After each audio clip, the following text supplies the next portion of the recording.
ਵਾਹਿਗੁਰੂ ਜੀ ਕਾ ਖਾਲਸਾ ਵਾਹਿਗੁਰੂ ਜੀ ਕੀ ਫਤਿਹ। ਕੇਸ ਤੇ ਕੰਘਾ। ਗੁਰੂ ਮਹਾਰਾਜ ਨੇ ਸਿੱਖਾਂ ਨੂੰ ਕੇਸ ਰੱਖਣ ਅਤੇ ਕੇਸਾਂ ਵਿੱਚ ਕੰਘਾ ਸਜਾਉਣ ਦੀ ਆਗਿਆ ਦਿੱਤੀ। ਆਓ ਅੱਜ ਅਸੀਂ ਇਸ ਬਾਰੇ ਵਿਚਾਰ ਕਰੀਏ ਅਤੇ ਕੇਸਾਂ ਅਤੇ ਕੰਘੇ ਦੀ ਸਿੱਖ ਦੇ ਜੀਵਨ ਦੇ ਵਿੱਚ ਕੀ ਮਹਾਨਤਾ ਹੈ। ਰੂਹਾਨੀ ਦੁਨੀਆ ਨਾਲ ਕੇਸਾਂ ਦਾ ਖਾਸ ਸੰਬੰਧ ਦਿਖਾਈ ਦਿੰਦਾ ਹੈ। ਤਦੇ ਤਾਂ ਜਗਤ ਦੇ ਸ੍ਰੇਸ਼ਟ ਮਹਾਂਪੁਰਖ ਕੇਸਾਧਾਰੀ ਹਨ। ਸਿਮਰਨ ਕਰਕੇ ਜਦ ਵੀ ਕਿਸੇ ਨੂੰ ਥੋੜੀ ਜਿਹੀ ਰਸ ਦੀ ਝਲਕ ਪੈਂਦੀ ਹੈ, ਉਹ ਕੇਸ ਕੱਟਣੇ ਬੰਦ ਕਰ ਦਿੰਦਾ ਹੈ। ਅਵਤਾਰੀ ਪੁਰਸ਼ ਚਾਹੇ ਉਹ ਦੁਨੀਆ ਦੇ ਕਿਸੇ ਕੋਨੇ ਵਿੱਚ ਪੈਦਾ ਹੋਏ ਹਨ, ਕੇਸਾਧਾਰੀ ਹੋਏ ਹਨ। ਹਿੰਦੁਸਤਾਨੀ ਰਿਸ਼ੀਆਂ ਮੁਨੀਆਂ ਤੋਂ ਛੁੱਟ ਇਸਲਾਮੀ ਤੇ ਈਸਾਈਆਂ ਦੇ ਅਵਤਾਰ, ਪੈਗੰਬਰ ਤੇ ਸੰਤ ਵੀ ਕੇਸਾਧਾਰੀ ਹੋਏ ਹਨ। ਅਕਾਲ ਪੁਰਖ ਦੀਆਂ ਦਿੱਤੀਆਂ ਹੋਈਆਂ ਦਾਤਾਂ ਵਿੱਚੋਂ ਕੇਸ ਖਾਸ ਸਥਾਨ ਰੱਖਦੇ ਹਨ। ਜਦ ਮਨੁੱਖ ਸਿਮਰਨ ਕਰਨ ਬੈਠਦਾ ਹੈ ਤਾਂ ਸ਼ਕਤੀ ਦਾ ਪ੍ਰਵਾਹ ਜੋ ਰੋਮ ਰੋਮ ਵਿੱਚ ਵਿਆਪਕ ਹੈ, ਮਸਤਕ ਦੀ ਤਰਫ ਚੱਲ ਪੈਂਦਾ ਹੈ। ਇਸ ਵਾਸਤੇ ਮਹਾਂਪੁਰਸ਼ਾਂ ਦੇ ਮਸਤਕ ਕੋਲ ਤਸਵੀਰਾਂ ਵਿੱਚ ਨੂਰ ਪ੍ਰਕਾਸ਼ ਦਿਖਾਇਆ ਜਾਂਦਾ ਹੈ। ਸੱਚਾਈ ਇਹ ਹੈ ਕਿ ਸਮਾਧੀ ਵਿੱਚ ਲੀਨ ਮਹਾਂਪੁਰਖਾਂ ਦੇ ਮਸਤਕ ਦੇ ਆਲੇ ਦੁਆਲੇ ਜੋ ਇੱਕ ਪ੍ਰਭਾ ਮੰਡਲ ਬਣਦਾ ਹੈ, ਉਹ ਇੱਕ ਅਦ੍ਰਿਸ਼ ਪ੍ਰਕਾਸ਼ ਹੈ ਤੇ ਇਸੇ ਰਸ ਸਮਾਧੀ ਦੇ ਤਲ ਤੇ ਪੁੱਜੇ ਹੋਏ ਮਹਾਂਪੁਰਖਾਂ ਨੂੰ ਇੱਕ ਦੂਜੇ ਦਾ ਇਹ ਪ੍ਰਭਾ ਮੰਡਲ ਦਿਖਾਈ ਦਿੰਦਾ ਹੈ। ਬਹੁਤ ਚਿਰਾਂ ਬਾਅਦ ਇਹ ਸਮਝ ਆਈ ਕਿ ਮਸਤਕ ਵਿੱਚੋਂ ਬਹੁਤ ਸਾਰੀ ਊਰਜਾ ਸ਼ਕਤੀ ਛੀਨ ਹੋ ਜਾਂਦੀ ਹੈ, ਨਿਕਲ ਜਾਂਦੀ ਹੈ। ਇਹ ਸ਼ਕਤੀ ਸੀਮਾ ਤੋਂ ਜ਼ਿਆਦਾ ਨਾ ਨਿਕਲੇ, ਕੁਦਰਤ ਨੇ ਕੇਸ ਬਖਸ਼ੇ ਹਨ। ਸਿਮਰਨ ਕਰਨ ਵਾਲਿਆਂ ਨੂੰ ਜਦ ਤੋਂ ਇਹ ਸਮਝ ਆਈ, ਉਹਨਾਂ ਨੇ ਆਪਣੀ ਜਾਨ ਤੋਂ ਵੀ ਜ਼ਿਆਦਾ ਕੇਸਾਂ ਦੀ ਰੱਖਿਆ ਕੀਤੀ। ਕਿਸੇ ਨੂੰ ਸ਼ਕਤੀਹੀਨ ਕਰਨਾ ਹੋਵੇ ਤਾਂ ਪੁਰਾਣੇ ਜ਼ਮਾਨੇ ਵਿੱਚ ਇਹ ਸਜ਼ਾ ਦਿੱਤੀ ਜਾਂਦੀ ਸੀ ਕਿ ਉਸ ਦੇ ਕੇਸ ਕੱਟ ਦਿੱਤੇ ਜਾਣ। ਤੇ ਅਕਸਰ ਮਨੁੱਖ ਰੂਹਾਨੀ ਰਸਤੇ ਸ਼ਕਤੀ ਤੋਂ ਵਾਂਝਾ ਰਹਿ ਜਾਂਦਾ ਸੀ। ਜਿਤਨੇ ਚਿਰ ਤੱਕ ਫਿਰ ਲੰਬੇ ਕੇਸ ਨਾ ਹੋਵਣ, ਰਸ ਮਾਨਣਾ ਔਖਾ ਹੋ ਜਾਂਦਾ ਸੀ। ਰਾਜੇ ਜਨਮੇਜੇ ਨੇ ਨਾਰਾਜ਼ ਹੋ ਕੇ ਉਹਨਾਂ ਤਮਾਮ ਬ੍ਰਾਹਮਣਾਂ ਦੇ ਕੇਸ ਕੱਟ ਦਿੱਤੇ ਸਨ ਜੋ ਉਸ ਦੇ ਬ੍ਰਹਮ ਭੋਜ ਵਿੱਚ ਆਏ ਸਨ। ਇਹ ਬ੍ਰਾਹਮਣ ਬੇਪਰਦ ਮਹਾਰਾਣੀ ਨੂੰ ਵੇਖ ਕੇ ਹੱਸ ਪਏ ਸਨ।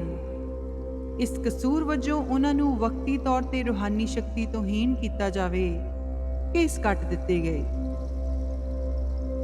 ਪ੍ਰਾਚੀਨ ਸਮੇਂ ਵਿੱਚ ਕਿਸੇ ਦੇ ਕੇਸ ਕੱਟ ਦਿੱਤੇ ਜਾਂਦੇ ਸਨ ਤਾਂ ਇਹ ਸੋਗ ਦੀ ਨਿਸ਼ਾਨੀ ਗਿਣੀ ਜਾਂਦੀ ਸੀ। ਭਾਰਤ ਵਿੱਚ ਅੱਜ ਵੀ ਇਹ ਸ਼ੋਕ ਦੀ ਨਿਸ਼ਾਨੀ ਹੈ। ਜਦ ਕਿਸੇ ਹਿੰਦੂ ਵੀਰ ਦਾ ਸਿਰ ਬਿਲਕੁਲ ਰੋੜ ਮੋੜ ਗੁੰਮ ਵੇਖਿਆ ਜਾਵੇ ਤਾਂ ਇਹ ਸਮਝਿਆ ਜਾਂਦਾ ਹੈ ਕਿ ਇਸ ਦੀ ਮਾਂ ਜਾਂ ਪਿਤਾ ਜ਼ਰੂਰ ਅਕਾਲ ਚਲਾਣਾ ਕਰ ਗਿਆ ਹੈ। ਸੋਗ ਵਿਛੋੜੇ ਦਾ ਚਿੰਨ੍ਹ ਮੰਨਿਆ ਜਾਂਦਾ ਹੈ। ਜਦ ਤੋਂ ਅਧਿਆਤਮਕ ਵਿਕਾਸ ਮਨੁੱਖ ਦੀ ਦੁਨੀਆ ਵਿੱਚ ਹੋਇਆ ਤਾਂ ਕੇਸਾਂ ਦਾ ਪਿਆਰ ਜਾਗ ਪਿਆ। ਕੇਸ ਇਤਨੇ ਕੀਮਤੀ ਹਨ ਤੇ ਇਹਨਾਂ ਦੀ ਰੱਖਿਆ ਤੇ ਇੱਜ਼ਤ ਲਈ ਗੁਰੂ ਘਰ ਨੇ ਦਸਤਾਰ ਦੀ ਪ੍ਰਥਾ ਚਲਾਈ। ਪ੍ਰਾਚੀਨ ਕਾਲ ਤੋਂ ਰਾਜੇ ਮਹਾਰਾਜੇ ਪੰਡਿਤ ਪ੍ਰੋਹਿਤ ਦਸਤਾਰ ਸਜਾਉਂਦੇ ਆਏ ਹਨ। ਜੰਗਲਾਂ ਵਿੱਚ ਰਹਿੰਦੇ ਤਪੱਸਿਆ ਕਰਨ ਵਾਲੇ ਸਾਧੂਆਂ ਨੂੰ ਇਹ ਔਕੜ ਦਿਖੀ ਤਾਂ ਉਹਨਾਂ ਨੇ ਕੇਸਾਂ ਨੂੰ ਜਟਾਵਾਂ ਦਾ ਰੂਪ ਦੇ ਜਟਾਵਾਂ ਦੀ ਹੀ ਦਸਤਾਰ ਬਣਾ ਲਈ। 5 ਗੱਜ ਦਸਤਾਰ ਦੀ ਥਾਂ ਉਹਨਾਂ ਨੇ ਕੇਸਾਂ ਨੂੰ ਗੋੜ ਦਾ ਦੁੱਧ ਤੇ ਹੋਰ ਵਿਸ਼ੇਸ਼ ਅਹੁਦਿਆਂ ਨਾਲ ਲੰਬਾ ਕਰ ਜਟਾਵਾਂ ਨੂੰ ਹੀ ਦਸਤਾਰ ਦਾ ਰੂਪ ਦੇ ਦਿੱਤਾ।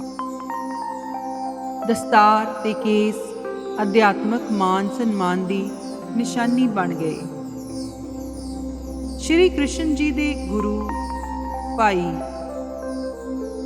ਉਹਨਾਂ ਦੇ ਗੁਰੂ ਭਾਈ ਸੁਦਾਮਾ ਜਦ ਅਤਿਅੰਤ ਗਰੀਬੀ ਦੀ ਜਕੜ ਵਿੱਚ ਆਏ ਤੇ ਆਪਣੀ ਘਰਵਾਲੀ ਦੀ ਪ੍ਰੇਰਣਾ ਨਾਲ ਸ਼੍ਰੀ ਕ੍ਰਿਸ਼ਨ ਜੀ ਨੂੰ ਮਿਲਣ ਲਈ ਜਦ ਦੁਆਰਕਾ ਪੁੱਜੇ ਤਾਂ ਦੁਆਰਪਾਲ ਨੇ ਬੂਹੇ ਤੇ ਹੀ ਰੋਕ ਦਿੱਤਾ, ਕਿਉਂਕਿ ਦੁਆਰਪਾਲ ਤਾਂ ਸਿਰਫ ਤਨ ਦੇਖ ਰਿਹਾ ਸੀ। ਤਨ ਅਤਿਅੰਤ ਗਰੀਬੀ ਦਾ ਨਮੂਨਾ ਸੀ। ਜਦ ਸੁਦਾਮੇ ਨੇ ਕਿਹਾ ਕਿ ਮੈਂ ਸ਼੍ਰੀ ਕ੍ਰਿਸ਼ਨ ਦਾ ਬਾਲ ਸਖਾ, ਮਿੱਤਰ ਤੇ ਗੁਰੂ ਭਾਈ ਹਾਂ, ਤੂੰ ਮੈਨੂੰ ਜਾਣ ਦੇ, ਜਾਂ ਤੂੰ ਅੰਦਰ ਸ਼੍ਰੀ ਕ੍ਰਿਸ਼ਨ ਜੀ ਨੂੰ ਜਾ ਦੱਸ ਕਿ ਤੁਹਾਡਾ ਬਾਲ ਸਖਾ ਮਿੱਤਰ ਆਇਆ ਹੈ। ਬਹੁਤ ਤਰਲੇ ਕਰਨ ਤੇ ਦਵਾਰਪਾਲ ਰਾਜ਼ੀ ਹੋਇਆ ਔਰ ਉਸਨੇ ਜਾ ਕੇ ਅੰਦਰ ਬੇਨਤੀ ਕੀਤੀ ਤਾਂ ਸ਼੍ਰੀ ਕ੍ਰਿਸ਼ਨ ਜੀ ਨੇ ਪੁੱਛਿਆ ਕਿ ਉਸ ਦੀ ਵੇਸ਼-ਭੂਸ਼ਾ ਕੀ ਹੈ ਤੇ ਉਸ ਦਾ ਨਾਮ ਕੀ ਹੈ।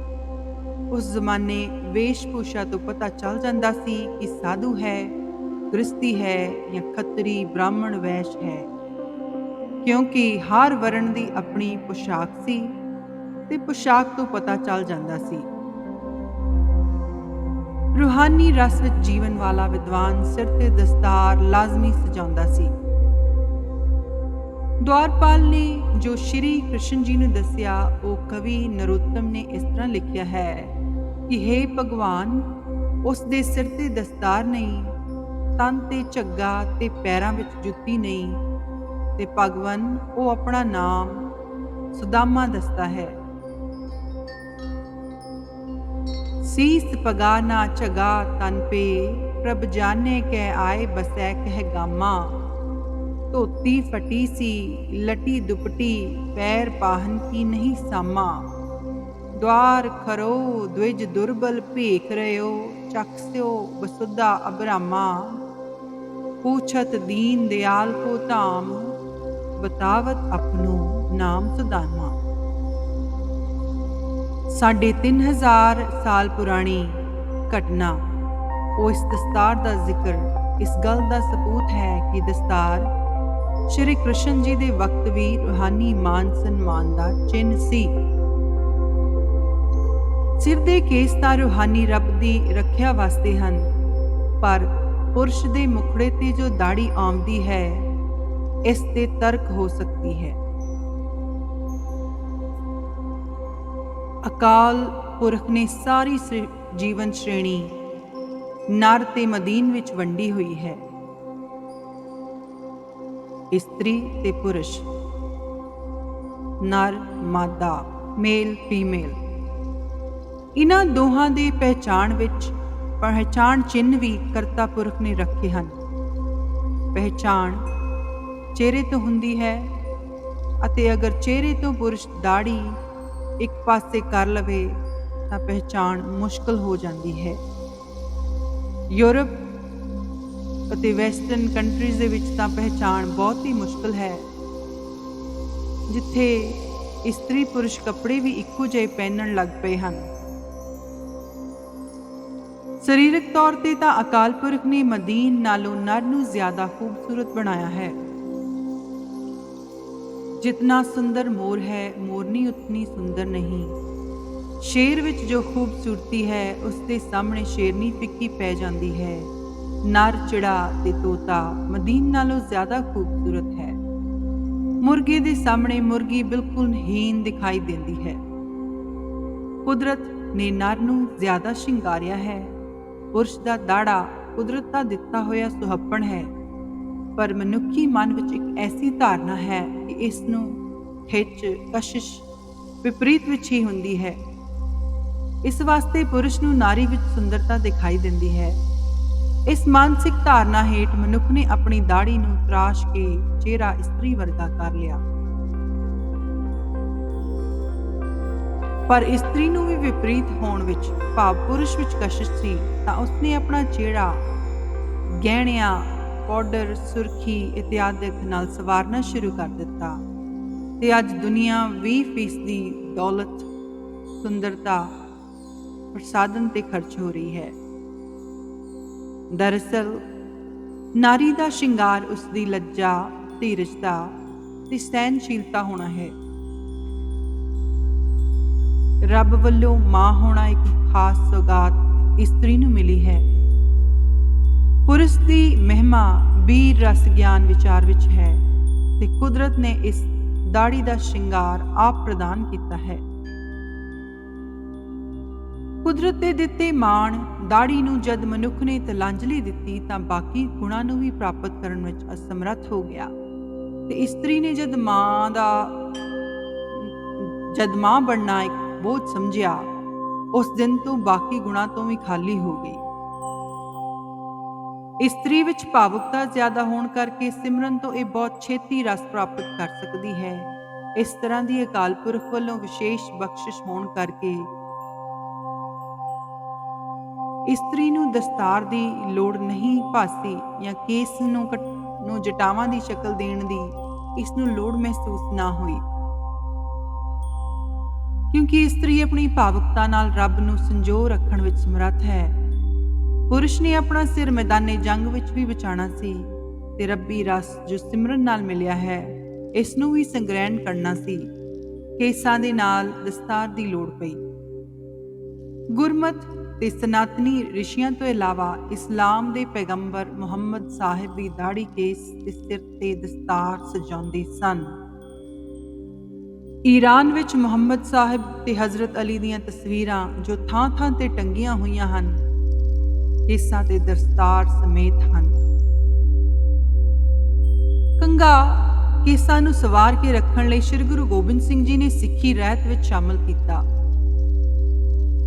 ਕੇਸਾਂ ਵਿੱਚ ਕੰਘਾ ਕਰਨ ਨਾਲ ਦਿਮਾਗੀ ਥਕਾਵਟ ਦੂਰ ਹੋ ਜਾਂਦੀ ਹੈ ਤੇ ਨਿਤ ਪ੍ਰਤ ਕੰਘਾ ਕਰਨ ਨਾਲ ਕੇਸ ਸਾਫ਼ ਰਹਿੰਦੇ ਹਨ ਤੇ ਆਪਸ ਵਿੱਚ ਉਲਝਦੇ ਨਹੀਂ।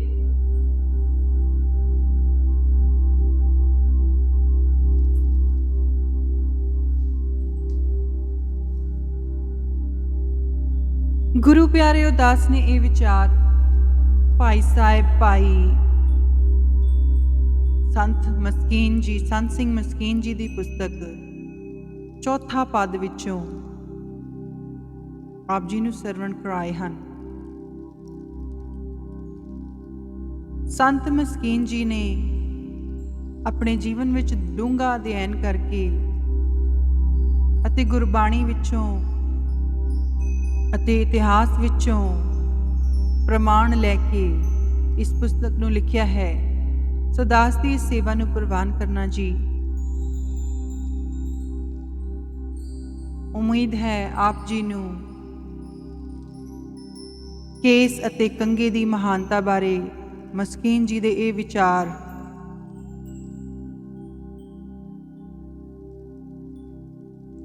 ਜੀਵਨ ਪ੍ਰਤੀ ਸੇਧ ਬਖਸ਼ਣਗੇ ਅਤੇ ਆਪ ਜੀ ਨੂੰ